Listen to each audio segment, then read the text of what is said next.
ہمزاد کیا ہے؟ بسم اللہ الرحمن الرحیم۔ حضرت عبداللہ بن مسعود رضی اللہ تعالیٰ عنہ سے روایت ہے کہ نبی پاک صلی اللہ علیہ وآلہ وسلم نے فرمایا کہ تم میں سے کوئی شخص بھی ایسا نہیں جس کے ساتھ ایک جن کو ساتھی نہ بنایا گیا ہو، یعنی ایک جن اس کا ہمزاد نہ ہو۔ تو صحابہ کرام نے پوچھا، کیا اللہ کے رسول آپ کے ساتھ بھی ہے؟ آپ صلی اللہ علیہ وآلہ وسلم نے فرمایا، جی ہاں، میرے ساتھ بھی ہے، پر اللہ تعالیٰ نے میری مدد کی اور وہ مسلمان ہو گیا، اور وہ مجھے نیکی کی ہی دعوت دیتا ہے۔ اس حدیث مبارکہ کے اندر ایک ایسے ہمزاد جن کا ذکر کیا گیا ہے جو کہ انسان کی پیدائش کے ساتھ ہی اس انسان کی شکل پر ہی پیدا ہوتا ہے اور ساری زندگی اس انسان کے ساتھ رہتا ہے، اور اس کا کام ہوتا ہے اس انسان کو وسوسوں میں ڈال کر اسے بہکانا، انسان کو اکساتے رہنا کہ وہ گمراہ ہو کر ایسا کام کرے جو اللہ کی نظر میں ناقابل معافی ہو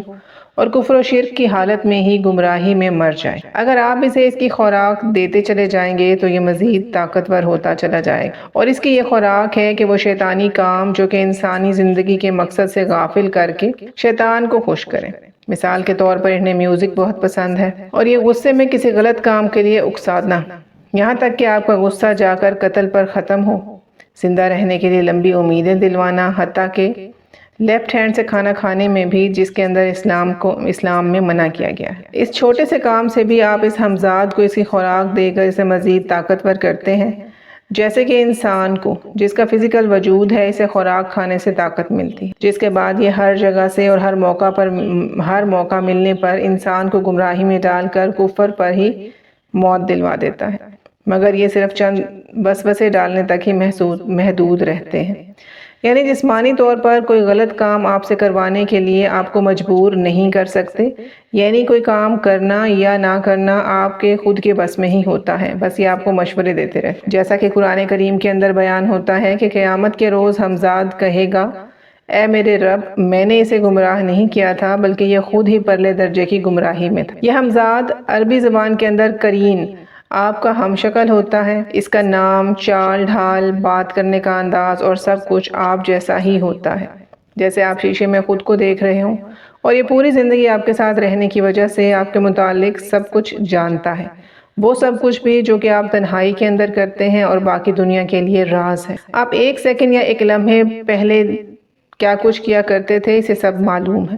جادوگر اور عاملین آپ کے اسی ہمزاد جن کے ساتھ معاہدہ کر کے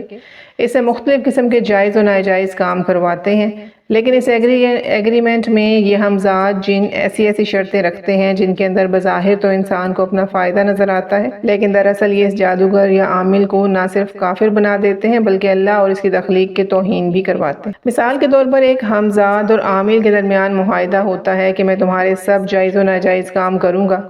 معلومات لا کر دوں گا، اس کے بدلے میں تمہیں پانی سے ہفتے کے 6 دن دور رہنا ہے۔ بظاہر تو یہ بہت ہی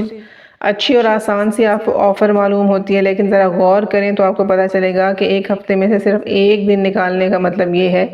کہ اپنی زندگی کے 99% حصے کے اندر وہ بالکل ناپاکی کی حالت میں رہے گا، کیونکہ غسل نہیں کرے گا تو پاک نہیں ہوگا، یا نماز کے لیے وضو کیسے کرے گا، نماز کیسے پڑھے گا، اور یوں ہی کفر کی حالت میں پچھتاتا ہوا مر جائے گا، کیونکہ یہ جنات یا شیطان خود کو انسان سے افضل یا برتر مخلوق سمجھتے ہیں، جیسا کہ ابلیس نے کہا تھا کہ میں آدم علیہ السلام سے افضل ہوں کیونکہ یہ مٹی سے پیدا ہوئے اور میں آگ سے۔ اسی لیے یہ ہمزاد جن اس شخص کے ساتھ معاہدہ کر رہا ہوتا ہے، مگر یہ جادوگر ان کے غلام بن کر ان کی ایسی توہین آمیز شرطیں مان کر پوری انسانیت سمیت اللہ تعالیٰ کی ذات کی بھی توہین کرواتے ہیں، کہ اللہ کو چھوڑ کر ان شیاطین سے مدد مانگتے ہیں، جو کہ سراسر شرک ہے، اور شرک کسی بھی صورت میں ایک ایسا گناہ ہے جو اللہ تعالیٰ کے نزدیک ناقابل معافی ہے۔ یہی وجہ ہے کہ جادو کرنے اور کروانے والے شخص کی کوئی بھی عبادت یا دعا قبول نہیں ہوتی اور وہ دائرہ اسلام سے بالکل نکل جاتا ہے، اور اسلام کے اندر اس کی صرف ایک ہی سزا ہے، موت۔ جب کمزور عقیدہ کے گمراہ مسلمان کسی عامل یا جادوگر کے پاس جاتے ہیں تو یہ اکثر یہ لوگ آپ کا اور آپ کی والدہ کا نام پوچھ کر آپ کو ایسی باتیں بتاتے ہیں جو کہ بہت پرسنل ہوتی ہیں یا صرف آپ کو ہی پتہ ہوتی ہیں، اور آپ بے اختیار کہہ اٹھتے ہیں کہ بابا جی تو بہت پہنچے ہوئے ہیں۔ دراصل یہ شیطان کا چیلا بہت بڑا فراڈیا ہے جو کہ آپ کو جہنم کی طرف بلا رہا ہے، کیونکہ ایسا اس لیے ہوتا ہے کہ جادوگر کا ہمزاد جن یا قرین آپ کے ہمزاد سے بات کر کے آپ کی پرسنل باتیں معلوم کر لیتا ہے، کیونکہ آپ کا ہمزاد جن تو ہمیشہ آپ کے ساتھ رہا ہے، اسے آپ کے بارے میں سب کچھ معلوم ہے۔ اس لیے اگلی بار اگر کوئی شخص علاج کے نام پر آپ کو اور آپ کی والدہ کا نام پوچھے تو سمجھ جائیں کہ وہ جادوگر ہے، کافر ہے اور دائرہ اسلام سے خارج ہے۔ انسان کی موت کے بعد ہی ہمزاد جن آزاد ہو جاتا ہے اور دنیا کے اندر ہی باقی رہتا ہے، اور اکثر لوگوں کو اسی انسان کی شکل میں نظر آ کر گمراہ بھی کرتا رہتا، تاکہ انسان یہ سمجھ لے کہ موت کے بعد زندگی کا کوئی وجود دراصل موجود ہی نہیں ہے اور انسان کی روح مرنے کے بعد اسی دنیا کے اندر باقی رہتی ہے۔ خاص طور پر یہ کفار کے معاملے میں زیادہ ہوتا ہے، کیونکہ وہ ایک خدا پر یقین نہیں رکھتے اور انہیں بہکانا زیادہ آسان ہے بنسبت ایک مسلمان کے۔ اس کے علاوہ یہ ہمزاد ایسے شخص کی صورت میں بھی جو کہ فوت ہو چکے ہیں آ کر باقی انسانوں کو وسوسے میں ڈالتے ہیں اور انہیں ایسے مشورے دے سکتے ہیں جس کے اندر نقصان صرف اور صرف نقصان ہوتا ہے، یا پورے انسان کی شکل میں آ سکتے ہیں سوائے نبی پاک صلی اللہ علیہ وآلہ وسلم کی شکل مبارک کے۔ ہر انسان اگر چاہے تو اپنے ہمزاد سے رابطہ بھی کر سکتا ہے کچھ مخصوص منتر اور مخصوص آیات کو پڑھنے کے بعد یا ناپاکی کی حالت میں شیطان کی عبادت کرنے کے بعد۔ لیکن یاد رکھیں کہ شیطان روز اول سے ہی انسانیت کا دشمن ہے، اور شیطان سے معاہدہ کرنے کے بعد آپ کو پچھتاوے کے سوا کچھ بھی حاصل نہیں ہوگا۔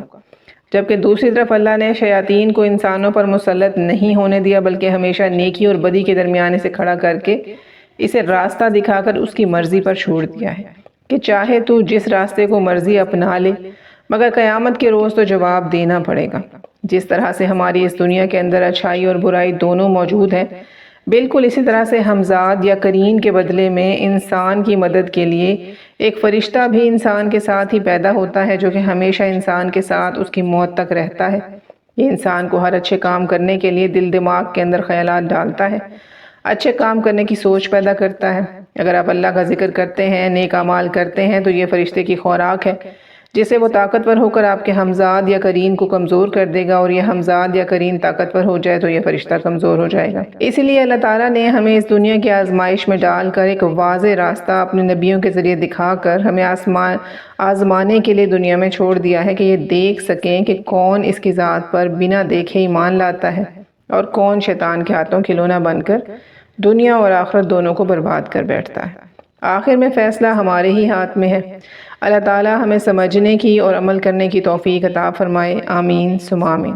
مجھے امید ہے کہ آج کی ویڈیو سے آپ کو بہت کچھ نیا جاننے کو ملا ہوگا۔ اگر ویڈیو پسند آئی ہے تو ہمارے چینل کو لائک کریں، سبسکرائب کریں۔ اگلی ویڈیو تک کے لیے اللہ حافظ۔